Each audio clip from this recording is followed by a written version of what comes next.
Il est des signatures qui claquent des gifles. Celle-là, entre corsaires et les institutions de la République ivoirienne, ressemble à un crachat au visage du peuple. Ils appellent ça un partenariat. Nous, on appelle ça un scandale, une obscénité, une trahison gravée à l'encre grasse des privilèges. Des billets d'avion à prix réduit pour les députés, les sénateurs, leurs épouses, leurs enfants, leur personnel. Tout ce petit monde va pouvoir voyager à prix cassé, pendant que le peuple, lui, est littéralement cassé. Car pendant qu'ils s'envolent en classe affaires, le peuple dort à même les tombes, chassé de ses quartiers, expulsé comme un déchet. Pendant que leurs ventres repus se font soigner à Neuilly, le malade lambda, lui, attend une perfusion qui n'arrive jamais. Pendant que leurs rejetants étudient à Londres ou Montréal, les enfants du peuple récitent l'alphabet sous des paillotes trouées. Ils ne dirigent pas un pays, ils dirigent un club, très sélect, très fermé, très confortable, le RHDP.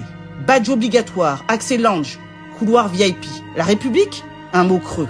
Un slogan de campagne. La Côte d'Ivoire, une entreprise privée, avec jet et champagne pour les actionnaires. Et la diaspora, cette vache à lait qui envoie des milliards chaque année, qu'elle continue d'envoyer, mais qu'elle ne rêve pas de contrepartie. Elle n'a pas la carte du club. Ils gouvernent entre eux, pour eux. Ils boivent notre sueur, mangent notre douleur, digèrent notre misère, puis nous jettent un sourire en période électorale. Oui, quand vient l'élection, ils reviennent le sourire bien repassé pour parler d'inclusivité, de solidarité et bien sûr, de solutions. Regardez le taux de croissance. La vie est chère? Chute. Regardez les ponts. Vous dormez en dessous? Chute. Regardez les routes. Vous avez été déguerpis? Chute. Regardez les buildings. Vous dormez dans des cimetières? Chute. Ado la solution, disait-il. Visiblement, la solution, c'est de vous oublier. Et vous croyez encore qu'ils partiront d'eux-mêmes? Voyons. On ne quitte pas un buffet à volonté quand c'est le peuple qui règle la note. On se resserre, on commande le dessert et un digestif.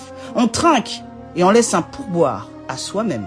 Ce partenariat est une gifle, non pire, un doigt d'honneur en plein visage. Une preuve de plus que ce pouvoir ne nous voit pas. Et s'il nous voit, c'est comme un obstacle, une nuisance, un bruit de fond, une image disgracieuse qu'on cache avec le mur de la honte. Ce n'est plus de la colère, c'est du dégoût. Ce n'est plus de la plainte, c'est un verdict. Trop, c'est trop. 15 ans qui nous chantent les mêmes refrains.